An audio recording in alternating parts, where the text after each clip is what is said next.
Good morning, everybody.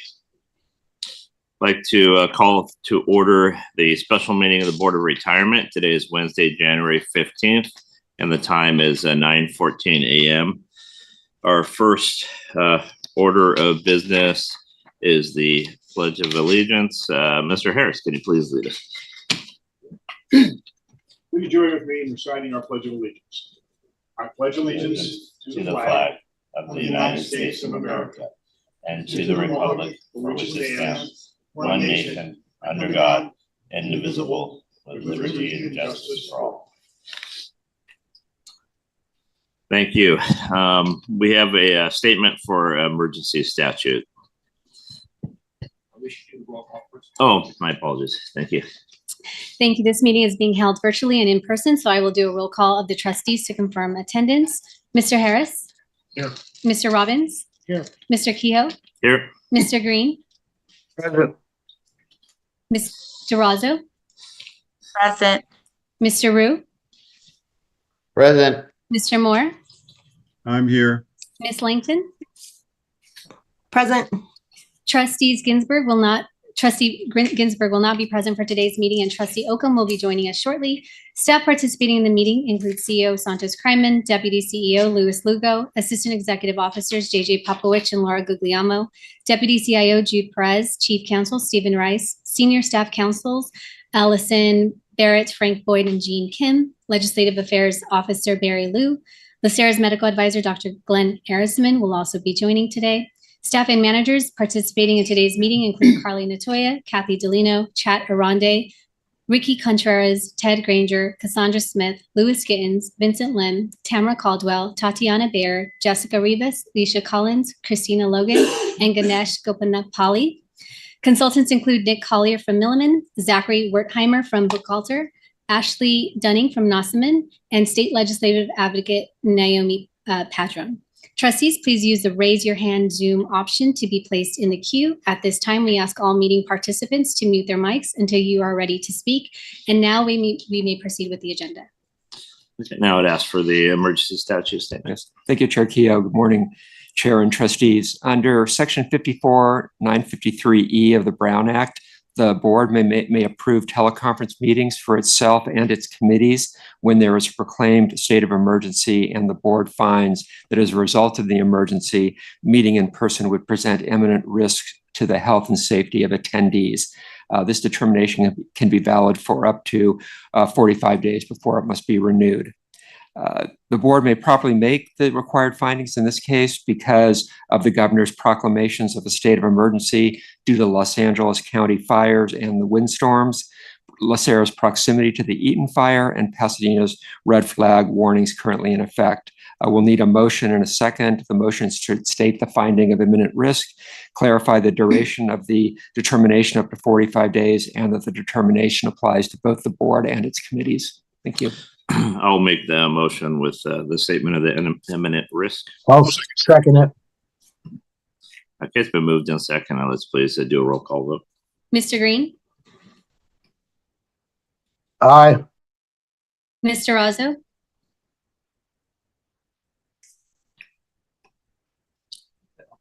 Okay. Mr. Rue? Aye. Aye. Mr. Moore? Aye. Ms. Langton? Aye. Chair Robbins? Aye. The motion passes unanimously by all trustees present. Thank you. Before I go into the ratification of officers, just welcome Ms. Langton to the board, and not the usual first board meeting, but we'll hopefully be back on track for next board meeting. And I just wanted to express my thanks and appreciation to everybody for being able to serve as your chair for the last 2 years, and just so much support from staff and fellow trustees. It's been an enjoyable experience, and happy to pass on this responsibility to others. And the last thing I'll say, the last 7 days I've been at the Eaton fire, working 18-hour days, and seeing the devastation out there. So keep everybody's that's out there impacted by the fire, keep them in your heart, your prayers, and your thoughts. The devastation is something that cannot be explained just by looking at the pictures. It's something else. So it's going to be a long time to get them back on a road to recovery. And being such close neighbors, I know that we here in LACERA will do everything we can to support that. And next thing we'll go on to is the ratification of officers. We have a motion to ratify the 2025 term with Les Robbins as chair, Mr. Ronald Oakham as vice chair, and myself as secretary. We'll need a motion. So moved. Oh, second. Moved in second. Let's please vote. Mr. Green, Aye. Mr. Razzo, Aye. Mr. Rue, Aye. Mr. Moore, Aye. Ms. Langton, Aye. Chair Robbins. Aye. The motion passes unanimously. And I will now do the ceremonial passing of the gavel. Thank you very much. Thought you're supposed to dump a thing of Gatorade on you. That's on me. Yeah. We had to get outside. Sean said this is not going to be your normal meeting because it's so much involved with the Zoom process today. So we're gonna expedite a few things, and I'm gonna put a couple of items over to the next board meeting. But I think we have to do item 5 of the committee members for the JOGC. Do we have to do that one today, or can we? We can do in February. Okay. We're gonna put the JOGC and those committees that members have to be voted on.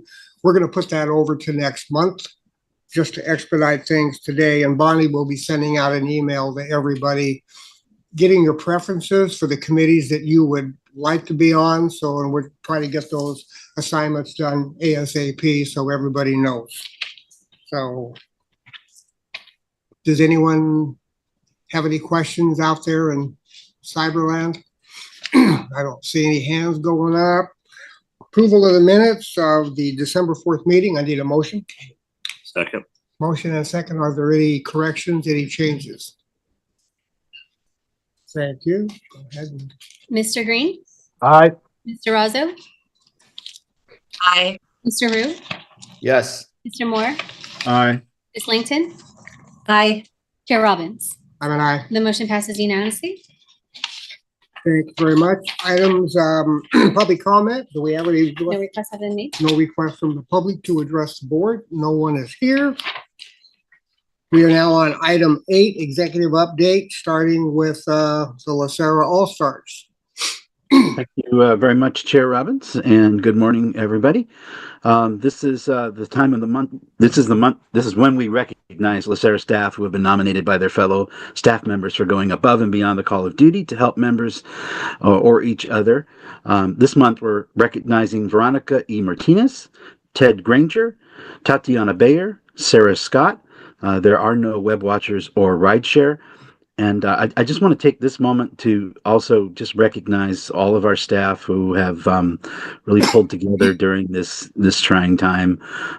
Even those that were severely impacted. Some of those staff members still came to work and carried out their duties. And so we just appreciate all of the LACERA staff and thank them for all of their service.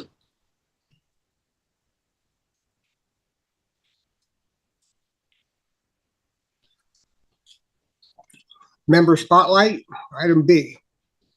So the member spotlight, that's our way of recognizing the public servants that care for the constituents of Los Angeles County. It's an opportunity for us to reflect on why we do what we do as we serve our members and empower them to enjoy a healthy and secure retirement. So this month, we are recognizing Teresa Mitchell. Ms. Mitchell is a deputy district attorney for the Los Angeles District Attorney's Healthcare Fraud Division. She has served for 37 years, and she retired in December. She has been inspired by Mother Teresa, and she values the example that Mother Teresa has set. She is looking forward to traveling in her retirement and getting back into golfing and rescuing dogs.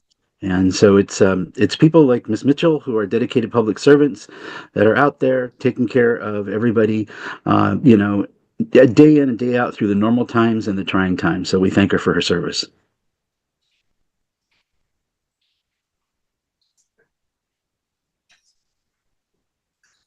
And CEO's report. Yes, Chair Robbins, congratulations on your election. And Trustee Kehoe, I just want to say thank you for the last 2 years. You were a very great resource for staff, quite frankly, in terms of helping us and guiding us through some difficult decisions. And so I just want to say thank you for that. And then on behalf of the executive management team and staff, I do want to welcome Trustee Langton to the Board of Retirement.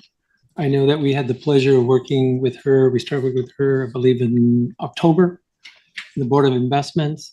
And so we look forward to partnering with you and the rest of the trustees to make LACERA an even better place and a place that we can all be proud of, not only staff, but also our members as well. So welcome to the Board of Retirement. I did want to just mention the Social Security Fairness Act. That was signed by the President on January 5th. And so we're in the process of monitoring what Social Security is going to do in terms of eliminating the WEP and the GPO issues and trying to determine exactly how they are going to implement it and what impacts it has on our members. And as soon as we have any information, right now we're kind of in a wait and see mode, waiting for information from them. As soon as we know how it impacts our members, we're going to share that with the trustees as well as our members as soon as possible. So I did want to mention that. I also wanted to do something a little different. These are extraordinary times right now, as Trustee Kehoe just mentioned, with the wildfires, and so I thought it would be prudent for, as part of the CEO report, that we have their Chief Operating Officer, Mr. Lugo, talk a little bit about how we've addressed the wildfires and what we're doing, and then Mr. Popovich also how we're addressing any concerns or any challenges that some of our members may be having with their pension and healthcare benefits. And so with that, with your permission, Chair Robbins, if we can have Mr. Lugo just kind of walk us through some of those items that I think are important for you all to hear, as well as our members to hear as well. Great. Thank you, Mr. Kryman. Again, good morning, trustees. Good morning, Chair Robin. Again, welcome, Trustee Langton. As Trustee Kehoe mentioned, and we share his thoughts as well in terms of our thoughts and prayers being with those impacted by the wildfires. And we also extend our deepest gratitude to all of our first responders, some of which sit on our boards. We also want to extend our gratitude to our members and other county departments and agencies that have also assisted the members and just the general public. So we appreciate all their efforts. And as highlighted in our recent trustee communication, the dedication and resilience of our team has enabled us to both maintain our operational capabilities as well as our capacity across all 15 divisions at LACERA. Our number one priority continues to be the safety of our members and our ability to deliver service to the safety of our team members, and also our ability to deliver service to our members. Unfortunately, 11 of our team members have had to evacuate last week as a result of the wildfires, mainly the Eaton wildfire. And 7 of our team members, at least 7, have lost their homes as a result of the wildfires. We are providing ongoing support and resources for those affected. We appreciate the outpouring of support from some of our pension community and business partners. We want to extend our gratitude to our employee council team who coordinated efforts to ensure that we provide direct support and resources to those affected and displaced by the wildfires through GoFundMe pages, sharing GoFundMe pages, as well as coordinating donations for those respective team members. From a business continuity point of view, we launched our business continuity efforts Tuesday, January 7th, that evening. As a result of the expansion of the wildfire, thankfully, winds are now subsiding, so we expect to return to normal business operations effective with next week after the holiday. We transitioned all our staff to remote work as as of January 8th, with normal on-site operations, again, expected to resume next week. Both of our benefits and pension contact centers, healthcare contact centers remained open throughout the wildfire. Again, our hours of operation are 7 a.m. to 5:30 p.m. We also have opened up Saturday virtual counseling sessions for our members to ensure that we expand our capacity. Yesterday, we sent an email to all our members reassuring them that their benefit payments remain uninterrupted. We'll provide the board with a business continuity report summarizing our actions and obviously our after-action review to ensure that we improve upon our response, because there's always an opportunity to improve. Lastly, just want to say, and again, follow up to what Mr. Kryman and Mr. Popowich said, we remain committed to support our team, our members, and our operations through this crisis, and we thank the board for your continued support.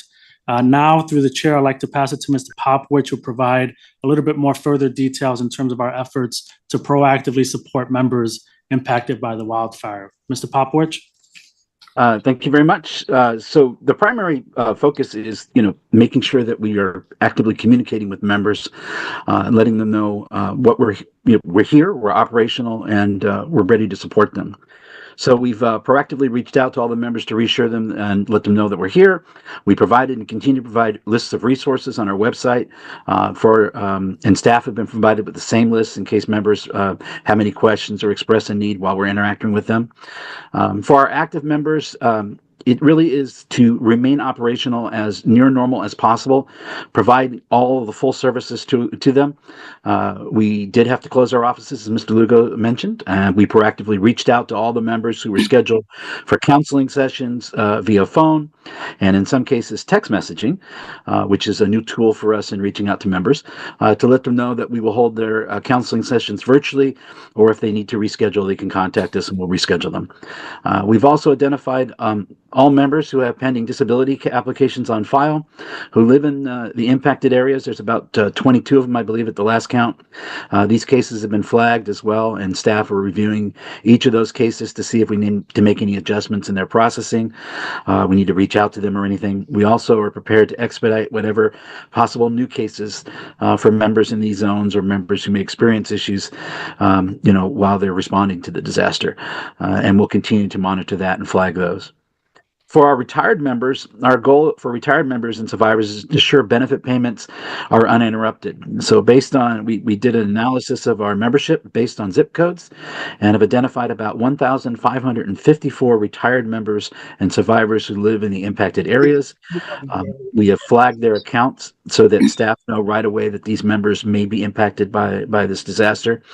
The alerts also give staff some expediting authority to do certain things in certain cases, if we need to make changes to their account or reroute checks or reissue checks.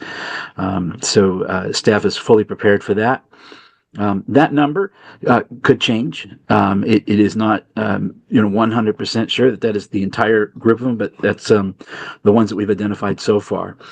There are about 29 members and survivors who receive payments by check that live in the impacted areas. So beginning today, we are proactively calling these members to determine if they want us to mail their checks as usual or hold them in our office for pickup. If we can't reach them by phone, we'll follow up by email, letter, and text messaging if that's an option for those particular members.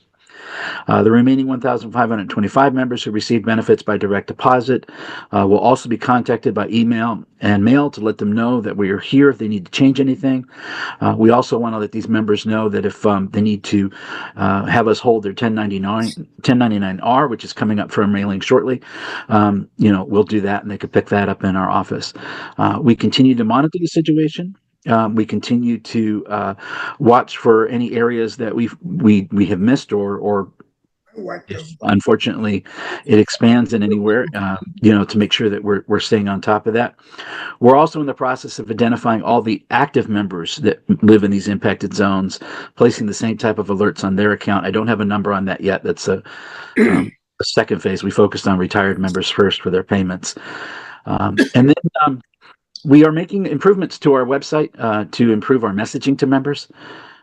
So we made some changes yesterday that gave us a little more space to share what we call our alert banners on the website, and we're making some further changes hopefully later this week that will elevate our ability to put information that we want to share with members right in the in front of the homepage.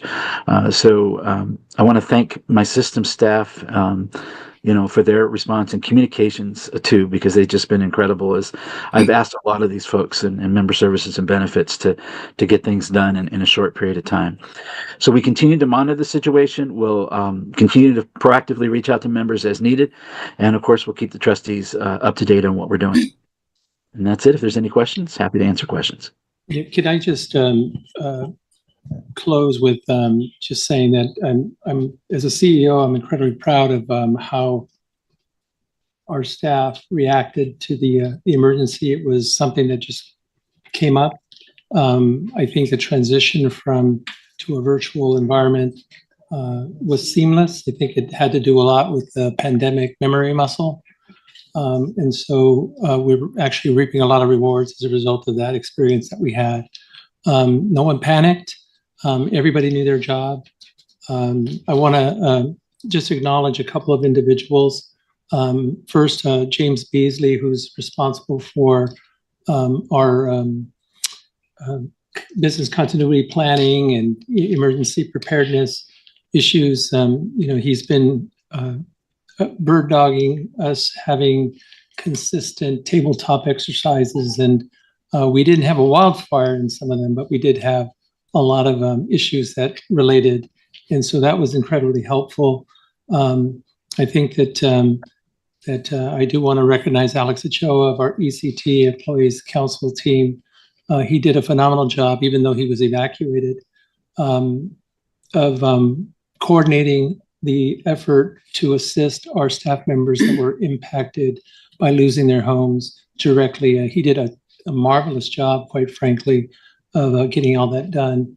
And I know that you want to recognize all of the support folks, our IT folks, our administrative services folks. They did a fantastic job of making sure things kept running while we were trying to address and make sure that our members are being taken care of. And so everyone, kudos to all the staff for their ability to transition as quickly as possible. And I do want to let you know that the public service spirit at LACERA is alive and well. There were a lot of individuals that were impacted, but those that evacuated and needed to leave quickly, that didn't have computers, were asking for computers, that they wanted to continue working through the wildfires. And so you could really see them stepping up, and the care and dedication really showed out. So that's my CEO report. Thank you very much. Anyone have any questions? Seeing none. We are now on the disability retirement applications on the consent calendar. So I need pages 1 and 2, cases 536E through 553E. I need a motion. So moved. Aye. Great. Mr. Kehoe? Aye. Mr. Razzo? Aye. Mr. Rue? Yes. Mr. Moore? Aye. Ms. Langton? Aye. Mr. Robbins? Aye. The motion passes unanimously. Now I need a motion for cases 1900 through 1907, which is page 3. I'll move. Second. Been moved and seconded. Please call the roll. Mr. Green? Aye. Mr. Razzo? Aye. Mr. Rue? Yes. Mr. Moore? Aye. Ms. Langton? Aye. Chair Robbins? I'm an aye. The motion passes unanimously. The next group are pages 5 and 6, 2858C through 2874C. I need a motion. Move. Second. Moved and seconded by Mr. Razzo. Call the roll. Mr. Green? Aye. Mr. Razzo? Aye. Mr. Rue, Yes. Mr. Moore, Aye. Ms. Langton, Aye. Chair Robbins. I'm an aye. The motion passes unanimously. And the last case is an NSCD on page 7, case 4509. I need a motion. I'll move it. Second. Mr. Green, Aye. Mr. Razzo, Aye. Mr. Rue, Yes. Mr. Moore, Aye. Ms. Langton, Yes. Chair Robbins. I'm an aye. The motion passes unanimously. Thank you very much. We're now on to item 10, consent items A through C. I need a motion. I'll move. Second. It's moved and seconded. Mr. Green, Aye. Mr. Razzo, Aye. Mr. Rue, Yes. Mr. Moore, Aye. Ms. Langton, Aye. Chair Robbins. I'm an aye. The motion passes unanimously. Thank you very much. Item 11, excluded from consent items. We do not have any. Item 12A, calculating final compensation of PEPRA members. Yes, thank you, Chair Robbins. Just some brief comments before I transition the presentation to our Senior Staff Counsel, Jean Kim. So final average compensation for PEPRA members, this really hits core to our mission in terms of our promise in providing benefits. More specifically, we've had over a decade now in terms of learning some of the PEPRA rules and regulations, and now we're starting to see PEPRA members retire. And they go through a pretty expansive process in terms of our benefits team auditing their records and ultimately certifying their benefits for payment. Through that process, FAC, final average compensation, is one key point in terms of determining a member's benefit. 10 years ago, we had a good faith interpretation. Our legal team had a good faith interpretation on how we handle FAC. Through learnings and through our feedback from our teams, and really this process worked the way it should be. Our benefits team identified an issue, elevated that up to our legal team, and our legal team, with the leadership of Jean Kim, spent the better part of 9 months or so researching our prior interpretation in terms of FAC. So what you'll hear is our recommendation to transition some of the specificity as it relates to how we look at final average compensation for PEPRA members. So with that, I'll transition the presentation to Jean Kim and the collective group that spent time on working on this particular issue. So Jean? Thanks, Louis. Good morning, trustees. Good morning, Chairman Robbins. My name is Jean Kim, and I'm the Senior Benefits Staff Counsel. Presenting with me today are Nick Collier from Milliman, LACERA's actuary, Zachary Wertheimer from Buckalter, our outside tax counsel, who will be presenting in place of Jenny Krengel, who could not be here today, and Ashley Dunning from Nossaman, our outside fiduciary counsel. As Louis noted, the issue that we're presenting to the board today is about how final average compensation should be calculated for PEPRA members. And it's specifically about whether we should be using scheduled pay or actual pay to do so. While the laws that apply to this issue have been around since 2013 when PEPRA was passed, and 2014, due to questions from staff as well as trustees, the legal office has taken a closer look at our initial interpretation, which was made in good faith at the time. We have now concluded that the better interpretation is that we should be using scheduled pay.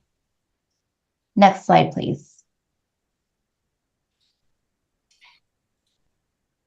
So in this presentation, I will explain the issue at hand, go over the reasons why the legal office is revisiting our initial interpretation, briefly explain at a high level the legal analysis that led to our conclusion and ultimate recommendation, and then I will go over what the preliminary estimated impact of making the change would be on members' benefits. Milliman will do the same with regards to the impact of making the change on contributions. And then outside counsel will provide their thoughts on the tax and fiduciary considerations of this issue. And finally, we will conclude with our recommendations to the board. Next slide, please. And next slide. So the issue at hand is, how should final average compensation be calculated for PEPRA members? And at the heart of this issue lies this distinction between actual pay versus scheduled pay. So by scheduled pay, we're referring to a member's normal base pay, what they make by virtue of their position. And this would only include pensionable items. On the other hand, we have actual pay, which is take-home pay. And the only reason there would be any difference between the two is if a member has had any period of absence without pay, in which case their actual pay would be less. Currently, LACERA is using actual pay to calculate final average compensation. And based on our legal review, we are recommending that scheduled pay be used instead. Next slide, please. So why is final average compensation important? Final average compensation is a key component in determining a member's retirement benefit. Their retirement benefit is calculated as a percentage of the final average compensation based on years of service and taking into account their age at retirement. Next slide, please. These are the three key statutes that apply to this issue. First, we have the statute that defines the types of pay that may be included in final average compensation, what we generally refer to as pensionable compensation. Next, we have the statute that defines the final average compensation calculation period, which is generally 3 years. So your final average compensation is your highest pensionable compensation during a 3-year period. And then lastly, we have what we refer to as the substitution provision that explains how to calculate final average compensation when you have a period of an absence. Next slide, please. So again, LACERA is currently interpreting these laws to 1, use actual earnings to calculate final average compensation, and 2, we only apply the substitution provision when a member has a complete absence or a pay period of 0 pay. Next slide, please. So as we mentioned before, the laws that apply to final average compensation were enacted in 2013 and 2014. So why is the legal office revisiting this issue today? Well, at the time that PEPRA was passed, the legal office made a good faith interpretation of these laws. However, over the years, as these laws were implemented, staff began noticing certain questionable results from our initial interpretation.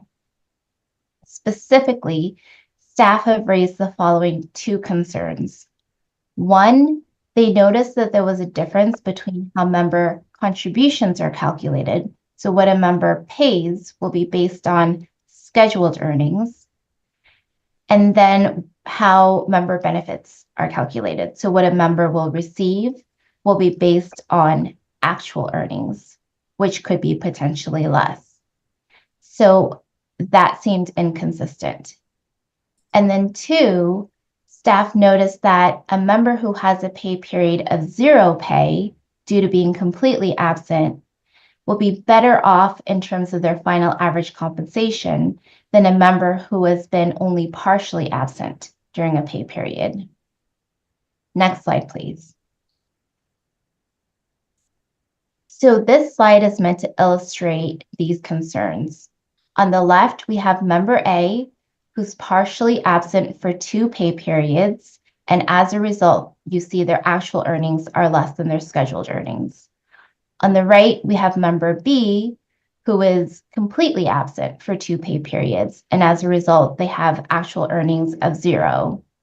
So for member A on the left, his contributions would again be calculated on his scheduled earnings, and he would still have to pay that full amount of contributions, even for the pay periods where he made less than scheduled earnings.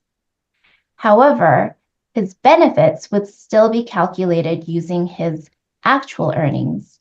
And so his final average compensation and ultimately his benefits would be reduced as a result. And then you contrast that with member B on the right. Member B would not owe any contributions for the 2 pay periods where he's completely absent because he didn't earn any pay.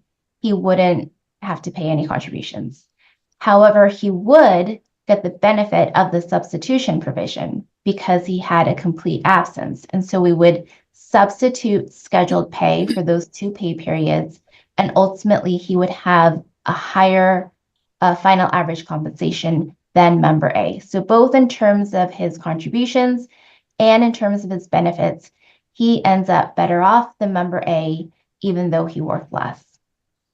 And so because of these types of concerns, staff asked the legal office to take a closer look at our initial legal interpretation.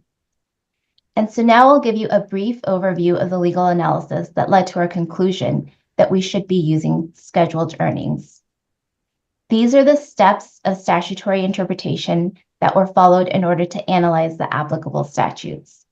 First, we start with the plain meaning rule, which says you look at the words of the statute and you try to discern their plain or ordinary meaning.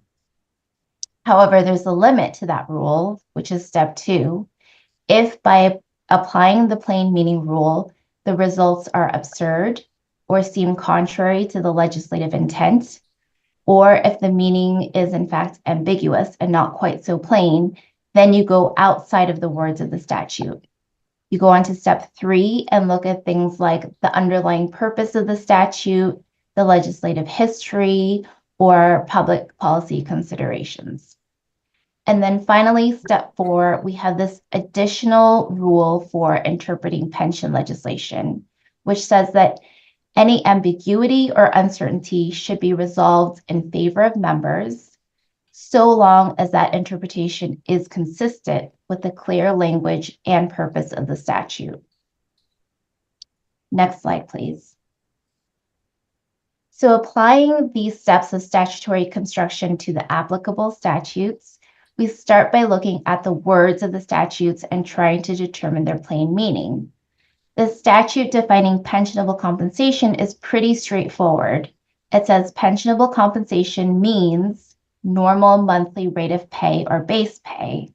So it pretty clearly seems to be referring to scheduled earnings. The other 2 statutes, however, are like the well-known picture of the lady in the hat, which is shown here. Just as it's possible to see 2 very different images in this one picture, these next 2 statutes are subject to more than one interpretation. The statute that defines final compensation can be read on the one hand to mean actual earnings.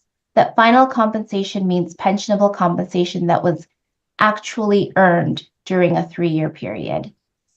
But it can also be interpreted to mean that final compensation means pensionable compensation that was earned by a member by virtue of their position during a 3-year period, or scheduled earnings. Similarly, the substitution provision can be interpreted to mean that you only substitute if a member does not have 3 consecutive years, or it can be interpreted to mean if a member doesn't have 3 years due to an absence, this is how you deal with that absence. Next slide, please.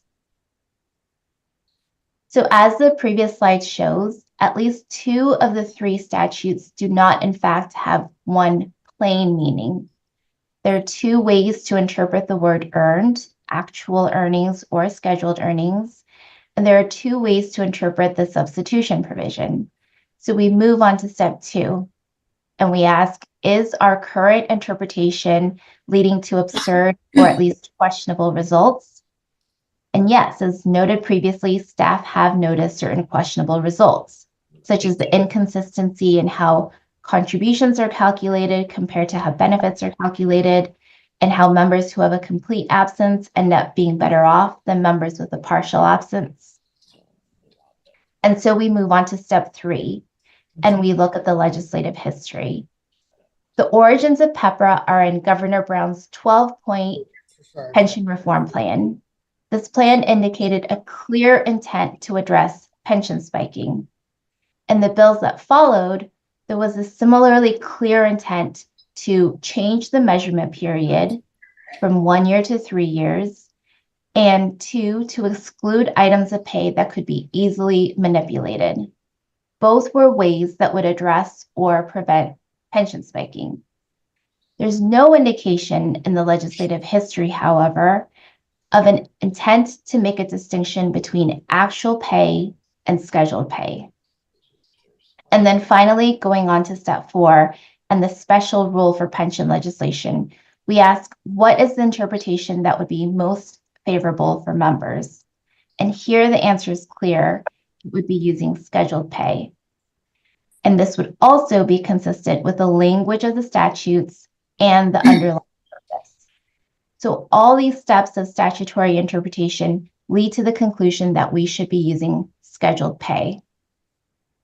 So in this slide, we've summarized our current interpretation, what we're now recommending their interpretation should be, compared against how we do it for legacy members. So in terms of the types of compensation used, we currently use actual earnings.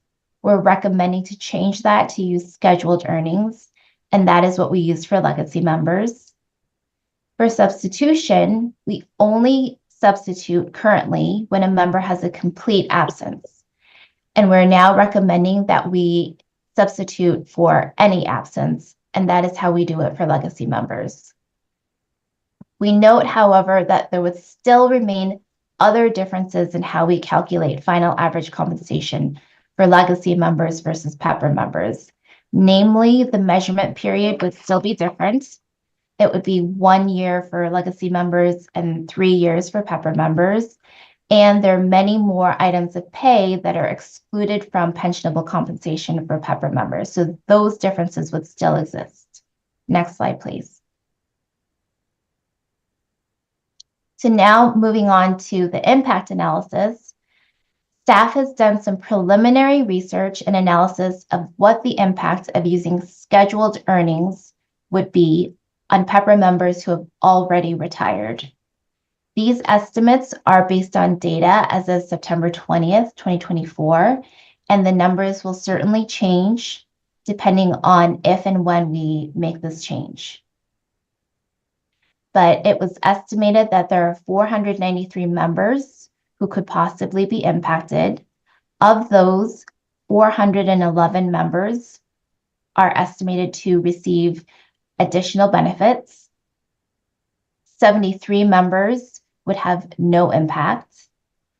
The total amount of additional benefits owed is estimated to be $933,000 before interest. And the range of additional benefit payments per member ranges from $0 to $51,000 per member. Next slide, please. And now Milliman will discuss the impact of making this change on contribution rates and their actuarial valuation. Nick? Good morning. As most of you are aware, I'm Nick Collier with Milliman. I just want to respond that given the proposed change in the compensation used in the calculation of retirement benefits, we were asked how that change could potentially impact the valuation results, in particular, how it might affect the contribution rates. The short answer is that the change would have no impact on the current valuation. The reason for this is that based on discussions with LACERA Systems Group, it was determined that the salary data already reflects scheduled earnings. Therefore, the proposed change to use scheduled earnings that Gene just discussed on the benefit side would align with what is already happening on the actual side. And the bottom line is the change will not impact contribution rates calculated in the valuation. That's just a short story, and I'll turn it over to Gene and others to discuss more on the legal side. Yeah, so now we'll hand it off to our outside counsel, starting with Zach Wertheimer, our outside tax counsel, and then he'll discuss the tax considerations, and then he'll pass it off to Ashley Dunning to discuss the fiduciary considerations. Good morning, everybody. My name is Zachary Wertheimer with Buckhalter, and I just want to discuss some of the tax implications of the modification of the statute that we've been talking about. The first point that I want to make is that there is as a qualified pension plan, there are requirements under the Internal Revenue Code that need to be met in order to retain the tax qualified status of the plan. One of these requirements is that the plan must be operated in accordance with its terms. This is also called operational compliance. The definition of final average compensation is a plan term. And because LACERA has calculated final average compensation using actual earnings, while its modified interpretation of final average compensation requires the use of scheduled earnings, this means that the calculation of members' benefits based on actual earnings was a failure to operate the plan in accordance with its terms. And this presents a tax qualification issue under the Internal Revenue Code. This is an error that can be corrected under the Employee Plans Compliance Resolution System, and specifically the self-correction program, which does not require any approval from the IRS to make the correction, nor a payment of any fee to the IRS. Of note, however, the IRS will not honor any partial correction.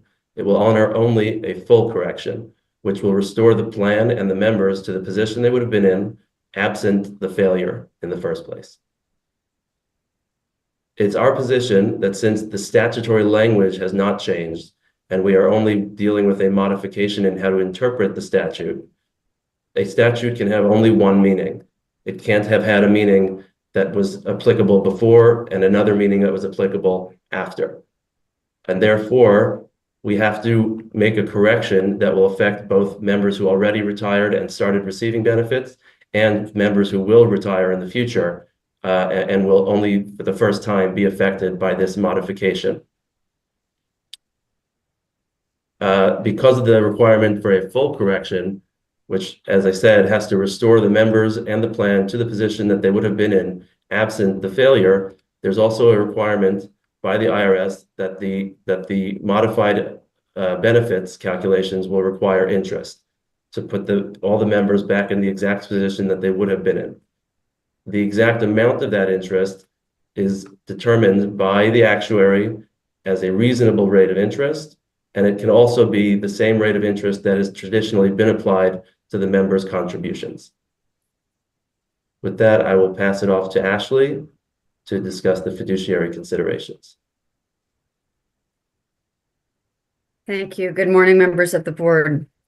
As fiduciary counsel, we've worked closely with Jean Kim on this analysis, and we support what she has presented to you.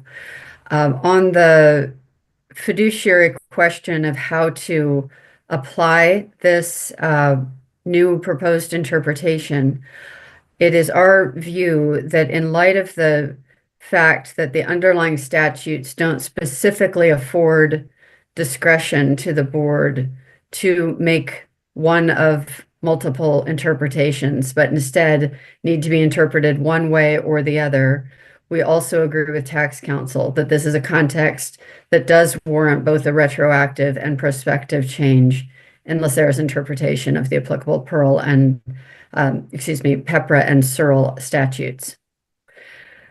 Second, in order to apply that conclusion retroactively, past underpayments made to retirees will need to be corrected, as well as to their qualified survivors. And when making a corrective payment to a retiree or qualified survivor, interest should be applied as well. So those are two additional conclusions. Happy to respond to questions that board members may have. Thank you. Thanks, Ashley. So now we'll conclude with our recommendations to the board. At this point, the board has three options. You may choose to keep the current interpretation, keep the status quo. 2, the board may decide to make this change prospectively only, so only change the interpretation with respect to PEPRA members who have not yet retired. Or 3, make this change both retroactively, so with regards to PEPRA members who've already retired, and prospectively. Based on all the information that we've provided, and also given the advice of our outside counsel, both tax considerations and given the fiduciary considerations, we would strongly recommend that the board adopt option 3. Oh, Trustee Moore, I see your hand up. Do you want?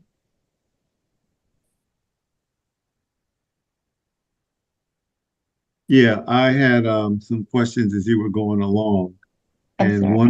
one of was the what appears to be a very small number of retirees, the 490, I guess it was, I can't see the slide, who are impacted. That's out of all of the retirees, every plan, all the retirees. PEPRA members. Okay. And the second question I had was, how would it affect reciprocity? And meaning, what are all the other pension funds doing? So one is what are they doing? And I guess 2 is, how does our change affect people who are retired with reciprocity between 2 or 3 different systems who may or may not have the same interpretation? Yes, so it's our understanding that making this change in interpretation would make us aligned with how other systems are interpreting this rule already. And so it would bring us into alignment with how other systems are doing it. That's our understanding. So we're an outlier. It seems to be that way based on informal conversations. And then to the extent that we have members who had reciprocity and who have already been receiving benefits, to the extent that they would require an adjustment, again, if the board adopts this option 3 and chooses to make this change both retroactively and prospectively, we would calculate and provide any additional benefits owed. And so that's actually something we can go to the next slide, Bonnie, and then that summarizes our specific recommendations to the board that, one, the board adopt this new interpretation both retroactively and prospectively, and that the board would direct staff to determine and pay with interest any additional benefits owed to PEPRA members who have already retired. And 3, that the board will direct staff to return with an implementation plan and an updated impact report. Trustee Green or Trustee Green? Yes, thank you. First off, I want to thank staff and our benefits, the legal section, our contracted help on this and identifying this. I have some comments. It's really a step in the right direction. We've talked about before the unintended consequences of PEPRA with potential issues in the long haul with recruitment and retention, which could directly impact our ability with contributions to the fund. A couple key points that stand out to me, in the rule number 4, that, the ambiguity, the interpretation, or if there's ambiguity or that it must be resolved in favor of the pensioner. It's similar to erring on the side of the patient. It's our number 1 role here is to make people whole, and that's been a problem with those realized earnings calculations, and I'm just happy to see this happening. The fact that the actuary Milliman, when they calculate this stuff, they calculate it on full scheduled earnings. I don't see a financial impact. The only thing I could see impact wise is it might even facilitate staff in calculation of benefits in the future and reduce work by not having to pick apart that 3-year period to determine their pensionable income. Yeah, I would like to make a motion to take the recommendation and go with option 3, which for both retroactively and prospectively to make our membership whole and including to pay them interest. So I'll second. So we have a motion and a second. JJ, are you done, Jason? Yes, sir. Thank you. Okay. JJ. Thank you, Chair.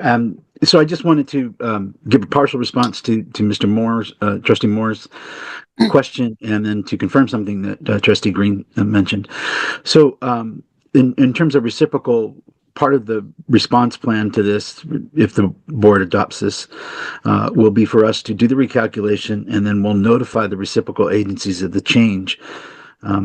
We can't predict yet what the reciprocal agencies will do, whether they'll change the benefits that they've been paying. For reciprocal members, the highest FAC is what's used between the two. So we'll see what that response is, and work with those agencies as much as possible to try and get it addressed. And then for Trustee Green, you're absolutely right. So one of the problems we've had consistently is the need to break out actual earnings, and the way the county has reported actual earnings, they include non-pensionable items, and so it takes staff hours and hours and hours to do a simple estimate, or what should be a simple estimate. It's not simple in this case. So changing this will dramatically increase our ability to respond to members who want to retirement estimates. It'll help us bring that back into line with how we treat legacy members in terms of getting more accurate estimates online. It'll be an overall process improvement that'll be a huge benefit, and especially now that we're seeing additional PEPR members retire. The reason that the number of retirements is so small is because PEPR is been around a little over 10 years now. The requirement to be eligible to retire was 5 years, so now we're starting to see people that are have the right age combination and years that are considering retirement. So that'll only increase. So it'll be a big benefit for that. Thank you. Thank you very much. I have a comment and then a quick question. At least I hope it's a quick question. First of all, I just want to give staff a big attaboy. The work staff did on this, the work legal did, both internal and external, our actuaries. This is just outstanding work. And it's something that I think we're all probably pretty proud to be able to stamp. This is the way we're going to do it down the road and rectify the things that have already, hurt some of our retirees. When I was looking at earlier in the presentation, when you had the examples from employee A and employee B, when I first looked at that, I was trying to figure out, well, how could they fare better in this policy if they had no pay at all for a period instead of like 1/10 of what they should have had? And it struck me, and I started asking myself the question, what control do we have over that? And do we have any fiduciary responsibility to do what we can do to help our members maximize what it is they're going to get? Because I think in many instances, they probably don't have any control over when they fall into a no pay position because they used all of their time. Do you understand where I'm going with this? I'm going to defer to Gene and/or JJ on this one, but I think I get the gist of what you're asking. Well, the point of this slide was to show how under our current interpretation, that member who had a period of 0 pay would actually get the benefit of the substitution rule. But the person who earned some because he was only partially absent during a pay period would be dinged for that. His final average compensation would be reduced because we were using the actual pay. Now, under this new interpretation of just using scheduled pay, both member A and B would end up having the same final average compensation because we would just be using the scheduled earnings. I believe that the recommendation will rectify the concern you do have. It attacks it directly. Right. We have a motion and a second. Is there any more discussion or questions? I don't see any. Want to call the roll? Chair Robbins, just to further expand, so the team does already search for the highest FAC for a member, and this, assuming the board adopts the retroactive and scheduled earnings rule, it'll only enhance that. So they already do search for the highest FAC for a member. Okay. Thank you. Okay, Mr. Green, Aye. Mr. Razzo, Aye. Mr. Rue, Aye. Mr. Moore, Aye. Ms. Langton, Yes. Chair Robbins. I'm an aye. The motion passes unanimously. Thank you very much. Good work. Excellent. Very much. On item 13, reports, the first report, item A, updating LACERA's Code of Ethical Conduct. Mr. Who's gonna, is this? Ms. Rivas. That'll be me, Chair. You're Good up. morning. Okay. Good morning, Chair and Trustees. I'm Jessica Rivas, and I'm excited to present to you today on planned updates to our Code of Ethical Conduct. We're just beginning our work, so we wanted to let you know our plans and get your input at this early stage. Next slide. So before we dig into the code itself, we wanted to put everything in context. There's been lots of other important recent developments in the organization, chief among them formally establishing our ethics and compliance program with the program's charter, as well as the ACO Committee's charter. Both of those just happened this past October. Also last year, we of course updated our strategic plan, our vision, and our values. So it's a really good, it ends up being really good timing to also refresh our code as well. Next slide.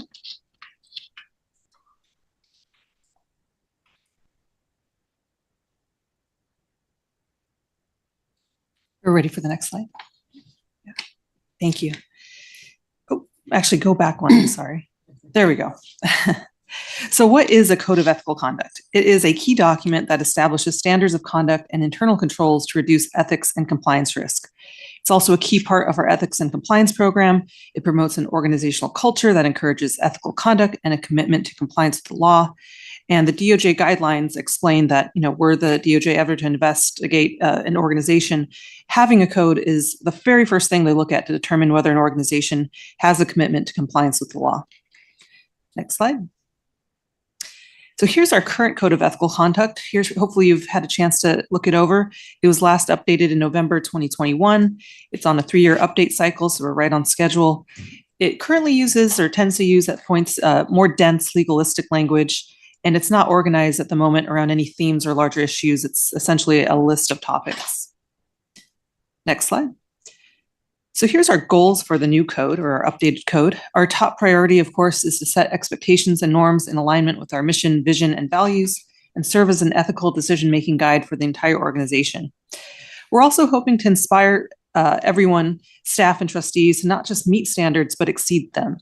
We want to cultivate a sense of service to our members and our beneficiaries in everything we do. And lastly, we want to be comprehensive. We'll be covering some additional topics. We want to improve clarity and organization. And we also want to work on making it accessible through multiple channels. Okay, I see we're on the right side already. So how are we going to do all that? When it comes to content, we will add additional topics to make sure our code is comprehensive. We're really working intensely on improving the language to be clear and more concise, very easy to read and digest, so no one gets overwhelmed with very technical legalistic language and everyone understands what the requirements are. With format, we will be reorganizing our code and our table of contents around our values, and we're going to show you that in just a moment.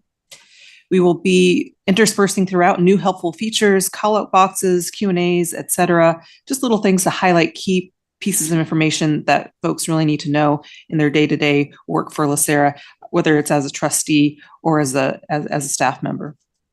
And we also want to make it accessible through multiple channels, not just actually we're not there. Thank you. Accessible through multiple channels, not just a static PDF document that sits on your shelf, on your desktop, on your computer. We want to make sure it's something you engage with much more frequently than you may already at the moment. When it comes to training, we'll be training every 2 years for both trustees and staff, and the training will be a part of our orientation for new trustees and staff as well. Next slide. So here's our proposed table of contents. It essentially includes the topics from our previous table of contents, our previous code, but reorganized around our values. It's also added some additional topics. And we're really proud that our values align so well with all of these ethical obligations. And I think it's just a testament to the hard work of this body and all those trustees and staff and our consultants, and the big project that all the effort that went into coming up with these values. So I'll just walk you very briefly through some samples of other codes that we looked at and that are inspiring the direction that we're hoping to head into. So here is a page from the Pfizer Code of Ethical Conduct. You can see at the top they have a navigation bar, so you just know where no matter where you are in the document, what section you're in. It also has icons to highlight key information. It references and links to other key policies, because of course this document can't encompass everything, but it will let you know where to go to find out more information. And it avoids long blocks of text. It's appealing to the eye, hopefully draws your eye to important pieces of information as you're reading throughout. Here's a sample from Excel Energy. It has call-out boxes to highlight key information and Q&As to provide real-world examples that will hopefully be very helpful to you in your day-to-day work. Next slide.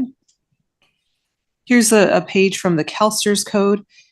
It has do's and don'ts, which we want to incorporate. They also have, it's not shown here, a decision tree for how to approach ethical issues in a broad sense, and we're also going to look at incorporating something similar. So that essentially concludes my presentation. We'll be presenting the BOI as well, and then we'll return to the ACRE committee with a full draft for their review and ultimately final approval by both boards. At this time, though, we'd love to get your feedback. Here's a list of questions just to kind of get your mind running. If you have any thoughts on our current code, were there certain features from the samples you found most helpful? Do you appreciate the organization around our values?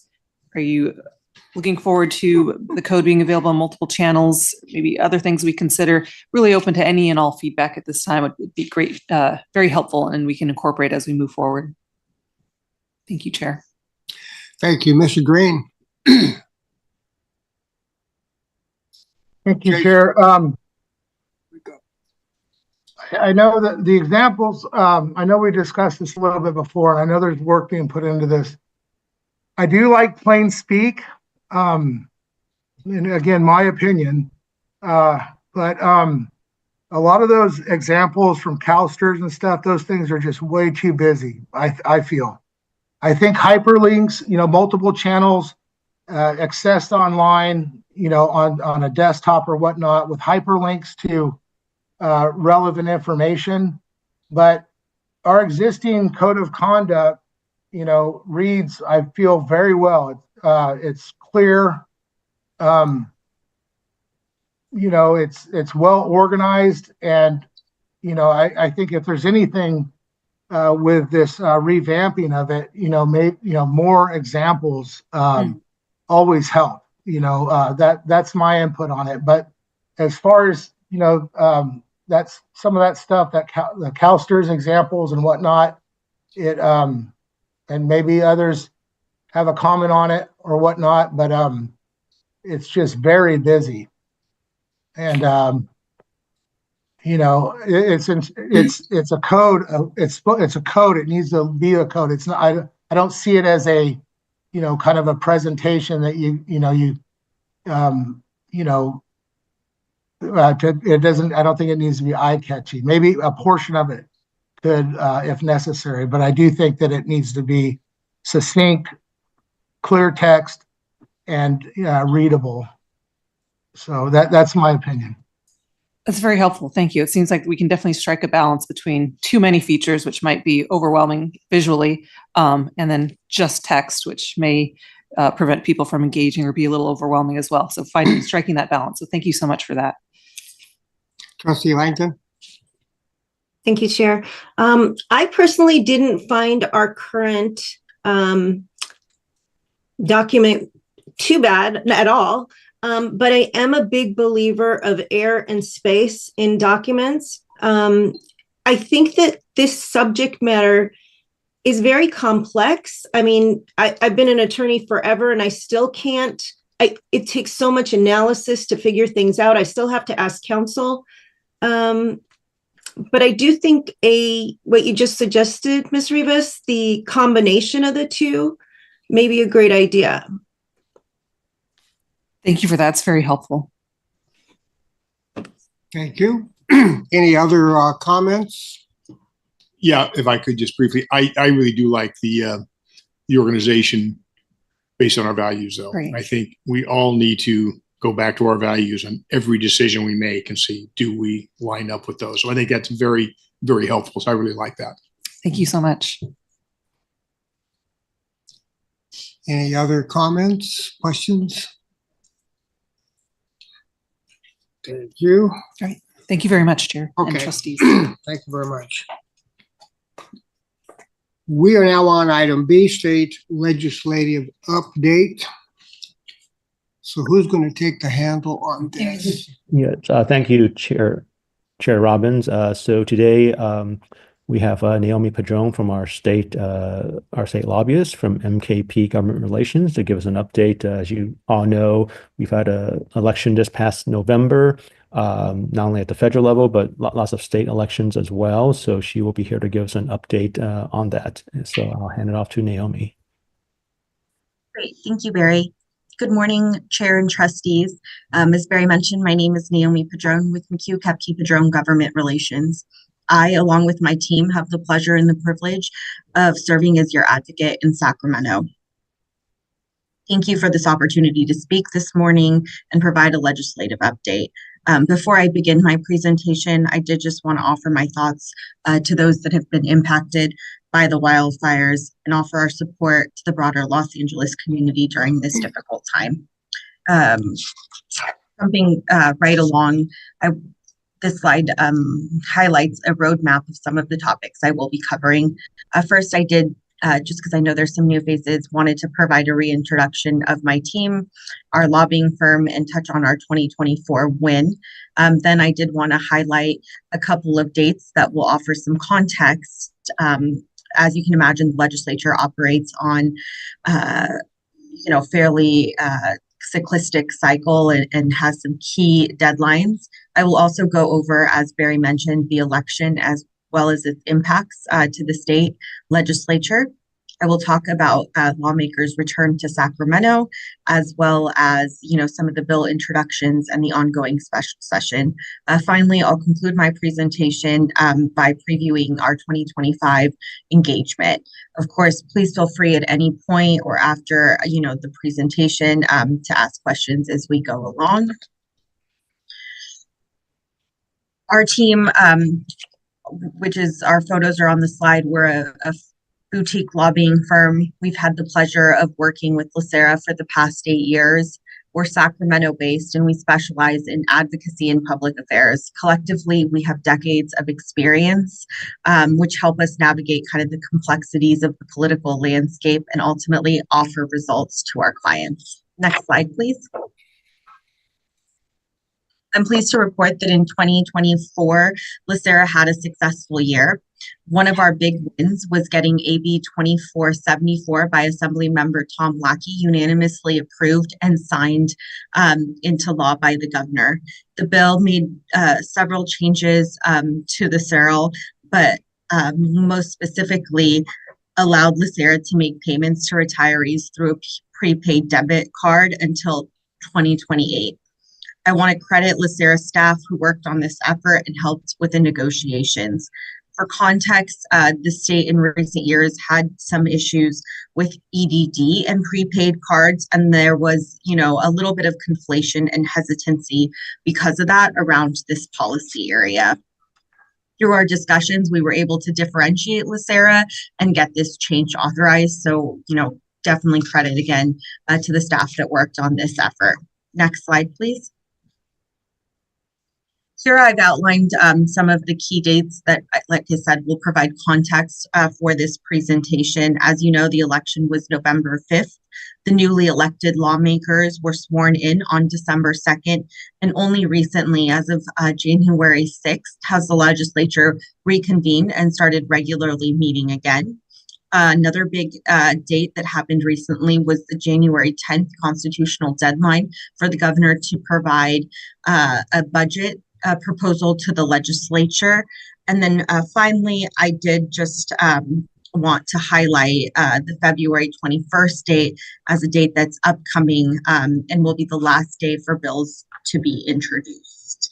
Really quickly before I move to the next slide, I did just want to kind of go back to the January 10th budget deadline because it is timely. This year, the governor provided his top line budget items on January 6th and then followed up with a presentation by the Department of Finance shortly after. This was due in large part because Newsom was in Southern California, given the wildfire situation. As a quick aside, this year's state budget is looking better than last year at this time. Last year, there was a projected budget deficit, and this year the governor has said that we have $16 billion more than anticipated in revenue, with an estimated $300 million in discretionary surplus. At this point, it is unclear how the wildfires will impact this, and already this week, the governor has announced expediting relief funds in the neighborhood of $2.5 billion. Next slide, please. Getting into the election, as you know, the election impacted not only the federal landscape, but also the makeup of both state houses.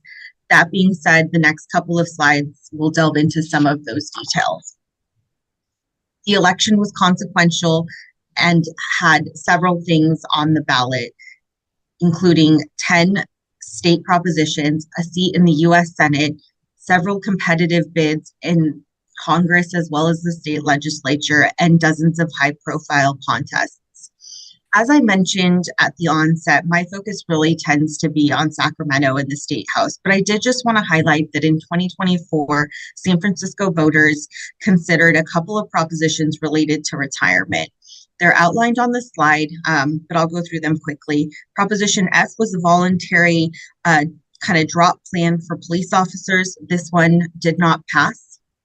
The next one was Proposition H, which was an early retirement for firefighters. This did pass. And then Proposition I, which will augment pension plans for nurses and 911 operators. This also passed. I wanted to touch on these because sometimes we see that what happens on a local level trickles up or has an impact on statewide policies. At this point, I haven't necessarily heard of anything that would mirror this on a statewide level, but it is something we'll continue to monitor and report on should it arise. Next slide, please. The state legislature is made up of 120. Ms. Padrona, if I may interrupt, Mr. Chair, just a quick question on that last slide. Sure. I know we talked about, that was one of my questions. Is there any traction statewide for some of these measures and propositions that were passed or were presented? But you addressed that. But my question on Measure H, that is the date, the post hiring date of 2012. But this would be to include post PEPRA employment after January 1st, 2013, correct? That measure H? Correct. Okay, so it's changing their pension system from retirement to 58 to 55. And it applies to legacy and PEPRA employees? I believe so. I'm happy to check, but I could believe jump in on that, Trustee Green. So San Francisco is a city and county, and it's one of those systems that are independent, and so their plan is not governed under state law. So they are not PEPRA members, and this is not a PEPRA plan. So, which is interesting in that they were able on a local level to really change their plan. It's kind of coincidental, the day, January 2012. It's kind of close to, that was the year that PEPRA was enacted, but this is not a PEPRA plan.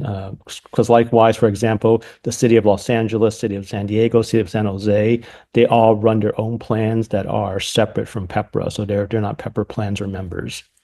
Gotcha. Yeah, that's what I was wondering about, if they because the PEPRA is 57, right? So there's a little bit of difference with it. So okay, well, that's great. I appreciate it. Good for them. I'm glad. Hopefully it's something that people pay attention to.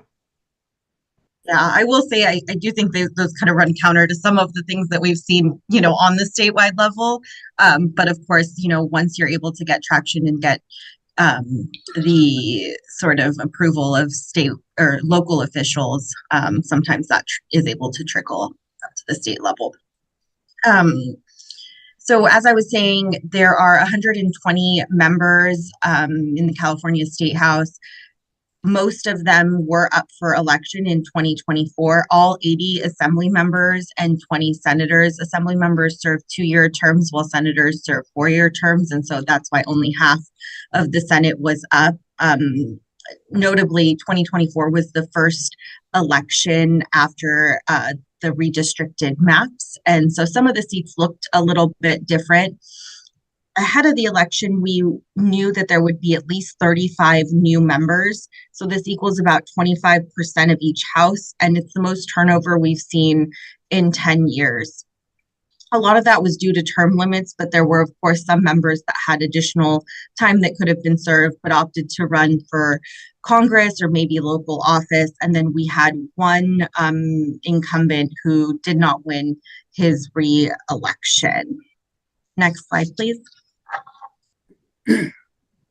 Democrats after the election will maintain their supermajority in both houses going into the 2025 legislative session. However, Republicans were able to pick up a couple of seats. One of the seats was in the Senate in the Orange County area, and then 2 were in the Assembly, one in Riverside, Corona area, and the other one in the San Bernardino Imperial area. Going into 2025, Democrats will have 30 members in the Senate and 60 Democrats in the Assembly. Having a supermajority, and I make note of this, having a supermajority is important because that allows the party to pass things expeditiously with an urgency, that things that go into effect immediately, or new taxes. You'll also notice on the chart that there is a vacancy in each house. In the Senate, that was created because one member who was not up for re-election did opt to run for the Orange County Board of Supervisors as a safe run.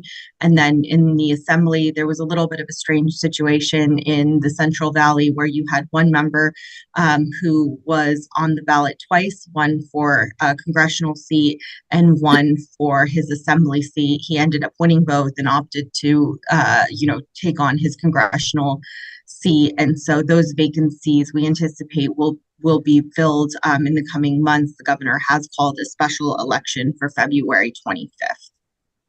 Next slide, please. About a month after the election, new members were sworn in. Both houses met for an organizational session. The day is mostly marked kind of by a ceremonial type assembly. You'll have constituents and family members accompany the new members up. But this year, there were a couple notable occurrences that I did want to highlight, including a bill limit reduction, a special session, and then there were a number of bills introduced this session. Next slide, please. As depicted in the graphic, lawmakers are responsible for drafting and introducing bills with the help of their staff as well as stakeholders. Once the bills are introduced, they'll be in print for 30 days, and then they will start being referred to committees, at which point the merits of the bills will be discussed in committee, and then the bills will ultimately be voted on either for or against the bills. At times we've seen, because there has been a large number of bills introduced, that, committees have expressed wanting more time to review bills or, more time to make amendments. And so as a way to address this, on December 2nd, each house did adopt a new rule to limit bill reductions. In the Assembly, it went from 50 to 35, which is fairly significant. And in the Senate, it went from 40 to 35. You'll note that legislative leadership has suggested that their hope is that, lawmakers will spend their energy on issues that really matter. A big focus of this legislative session this year, and the buzzword, if you will, has been affordability, a focus on, increase is that folks have seen in higher utility rates, the need for more housing, those types of issues. And then the legislature has also said that with the reduction of this bill limit, the hope is that there'll be increased focus on, accountability as it pertains to existing programs. Next slide, please. The other big takeaway was that the special session on December 2nd began. As you can see from the governor's quote, the special session was aimed at protecting California from federal overreach. I will get kind of into the details of this special session in the next slide. Next slide, please. Oh, thank you. So the governor called the special session immediately after the election, and then the first day that it started was when lawmakers returned.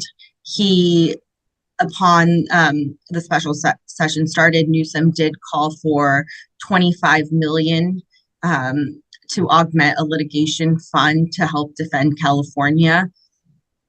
Just this week, a deal was reached with legislative leaders and Newsom to kind of augment some of the monies for the special session to $50 million. So that $25 million would go for the GOJ as Newsom proposed. And then Senate leaders wanted another $25 million to deal with and focus on immigration issues. It is expected that these funds get passed and reach the governor's desk before the incoming administration's inauguration. One thing that I will also note that's sort of happening in real time is the governor has also gotten some criticism that he's focused this special session on an administration that is yet not taken over. Well, there are wildfires in California. So just yesterday, the governor announced that he will be expanding the special session to also include wildfire relief. At this point, he's proposed $2.5 billion in wildfire relief funds. There was some thought that the monies would be attached to this litigation money. That was, not looked upon favorably. So we expect it to be two different vehicles that are hopefully passed within the coming days. Next slide, please. Also on the special session, I think in part because there were so many new members, there was also a lot of bills introduced, 97 to be specific. Some of those were, intent bills or what we call kind of spot bills that don't have a lot of substance, but just allow lawmakers to kind of take claim of an issue while they flesh out some of those details. We do expect that bill introductions will start to ramp up as we get closer to that February bill introduction deadline. Next slide, please. Some possible bills of interest that have already been introduced. The first one is AB 26 by Assemblymember DeMaio. He is a newly elected member out of the San Diego area. He's called his measure Eliminate the Politicians Perk Act, and as part of it, he wants to eliminate government pensions for local elected officials. The next bill, it sort of goes in the opposite direction. This is actually a constitutional amendment by Assemblymember Corey Jackson. He wants to repeal the prohibition on lawmakers having a pension and provide a pathway for that. That's an idea that's been tried before, but no one's really wanted to kind of take on that fight while in office. So we'll see how those fare. But those are, two issues that have already popped up and were already introduced. The other thing that has not been formally introduced, but there's been, comments made in the press is issues around divestment. Last year, we had a bill dealing with divestment from oil. Fortunately, a lot of those bills have focused on, CalPERS and the STRS system. So we hope that continues to be the case, but that is an issue that, I know is of importance and we'll continue to monitor to see if that gets introduced. Next slide, please. Finally, as mentioned, I wanted to kind of provide a slide to look ahead at our engagement in the coming year. As noted, we will continue to monitor. Our team runs a legislative bill report every morning where we track what bills are introduced, what bills are amended, and any progress. So we'll compile that and curate a list specific to LACERA. The other thing that I would recommend we do is continue to educate lawmakers. I'm sure there, are several members that are very familiar with LACERA, but some of those, new members might not have had the opportunity to interact with us. So really serving, getting out there and serving as a resource for them as they tackle some of the retirement issues will be important. We'll continue collaborating and working very closely with the other county retirement systems, as well as the SACRS Association. When needed, we'll take positions on legislation, and that ranges from, holding meetings and maybe providing some feedback to writing formal letters and even testifying in committee. And then the final thing that I might recommend is a potential Sacramento visit. We've done that historically, and I've always found that to be, really helpful. Again, just getting to meet members where they are in their capital offices, and just being able to converse with them about some of our priorities and some of their priorities, especially, like I said, given the large number of new faces. Next slide. That concludes my presentation, and of course, I'm happy to answer any questions.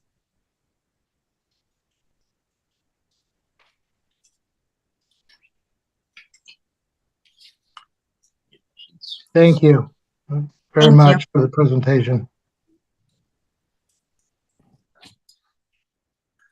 We're now on to, does anyone have any further questions or? And I would agree, going to have your hands full. So we're now on the remainder of the reports. Items C, D, E, and F are just information only. So unless someone has a question about any of those, I'll accept a motion to approve those 4 items. And I'll second it. No vote is necessary. No vote is necessary. No vote is necessary. So we'll just move right on. Items for staff review. Nothing to report. Nothing is there. Items for future agendas. Do we have anything? We have nothing. Good of the order. I'll let you call it. Mr. Harris? I'll pass. Okay. Mr. Moore?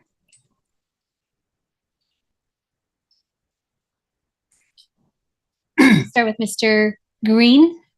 Nothing to add. Okay. I just want to say thanks to the staff and management and, being agile with outreach to our membership and also the employees of LACERA, and keeping the machine running, so to speak. And yeah, just everybody be safe.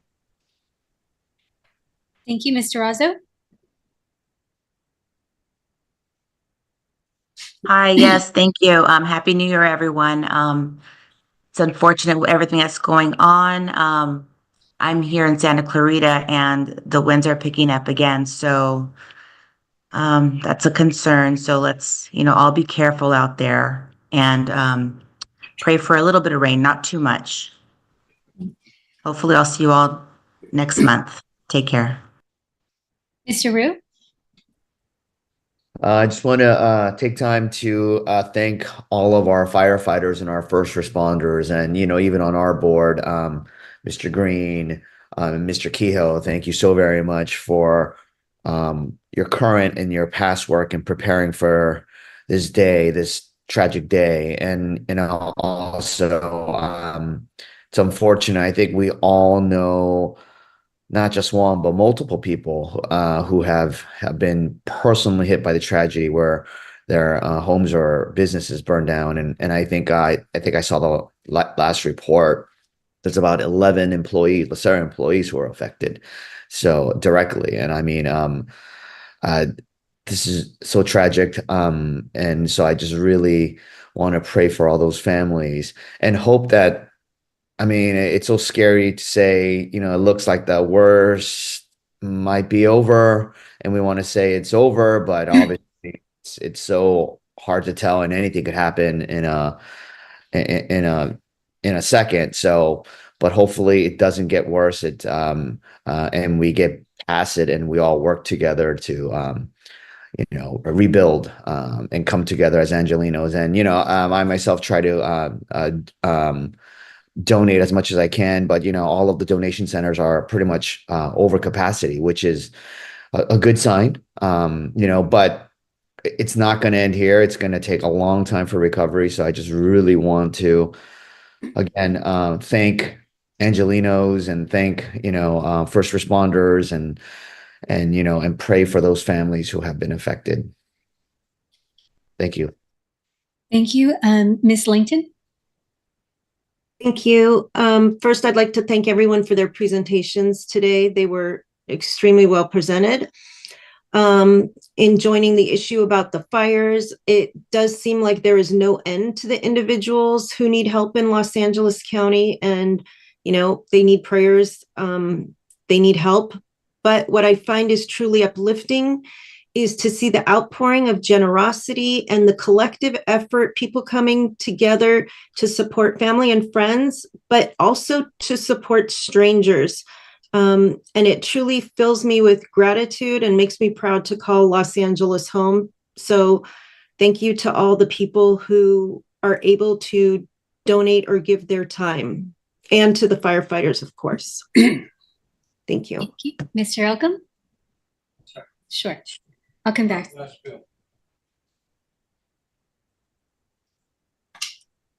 I apologize for being dressed like this. I just came from the doctor. I've got hip replacement in 13 days, so I wanted to make sure that we knew what was going on. I'm sure I'm going to say the same thing, so I'm not going to bore everybody with it, but I've had many friends that have lost homes up here in Altadena. And what is very nice is they've got GoFundMe account set up, and it's amazing how many people are giving money to the various accounts. I mean, $5, $10, up to $1,000. So it's I've got a good friend who was president of the Tournament of Roses. I mean, he leaves and he's over at Sinai. Or Cedars, I should say, Cedars-Sinai, in ICU. His wife just called me this morning and he's out. He's made, a turnaround. I mean, I'm sure there are all kinds of stories like that, and it's just terrible. I think, 7 people lost their houses that I read this morning. So when you got, 5,000 or 7,000 structures that went down, the Jewish synagogue at Altadena, you might know, that went down, and St. Elizabeth Church and St. Mark's up on a lake right above us. You go above New York and it's decimated. So thank you, Mr. Green. Thank you so much to the fire Sean, the sheriffs. I mean, I think they've been doing, once this thing started, I think they've been doing a great job. Our leadership, okay, and at least coming together, okay, particularly the fire and the police, and making sure this happens. I'm very proud of my supervisor, Catherine Barger.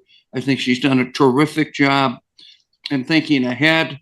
I hope that we learn something from this fire and we do things that we need to do and spend the money in the right places to protect all of us, okay? Because it could happen anywhere. I mean, Wayne, it came close to coming over that damn hill, going to Encino, coming into Beverly Hills, coming into your area. So we got to be fortunate that our firefighters have done an incredible job. I'm sure everybody said the same thing, but thank you again. Mr. Keogh? Thank you. Yeah, the Eaton fire has damaged or destroyed over 7,081 homes. So that's the count right now. At one point, we had over 600 deputies on scene. And special thank you to the Rose Bowl for hosting us all. The fire department rolled 2 IMT teams, which is significant. Those are large teams, and there's 2 of them. One dedicated just to the fire, one dedicated to the cleanup operation. The Sheriff's Department rolled its IMT team as well as LA County. So there's 4 IMT teams all working in unified command and working on that. This is, we're not even close to being over the hump on this. The efforts that's going to take for the getting people back to their properties and getting the cleanup and everything is going to be a long time. And there's definitely outpouring of support, unbelievable support from the community. I just ask that we remember the long-term effort that's going to take, the years that it's going to take to rebuild, and you offer support to all the businesses there as well.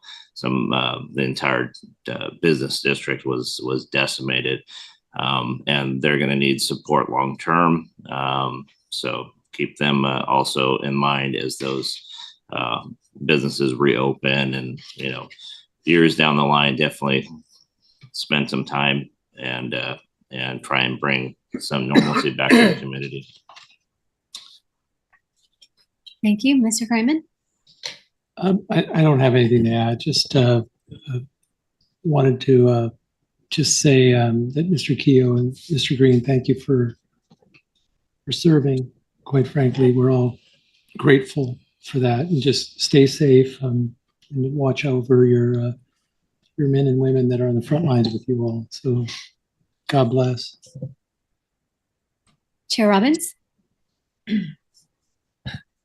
It's kind of hard to believe that 15 days ago, we all sat in our living rooms and some of us sat on the parade route and watched the Rose Parade and phenomenal football game and the Rose Bowl. And then 7 days later to see what the Rose Bowl was being used for, pretty mind-numbing, pretty mind-boggling to see how quickly things could change. I've spent time on Maui the last couple of years, and I was there not too long after the fire in Lahaina and saw what that fire did to just wiped out an entire community. And the magnitude of this stuff here is Lahaina on steroids.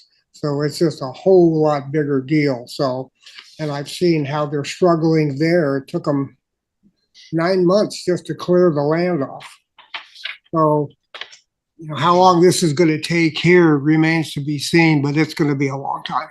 Hopefully we're more resilient and we've got more resources and more help, but we will see. But other than that, I wish everybody the best, and we'll see what 2025 brings. And that's it. We are going to take a 15-minute break. We'll come back in closed session.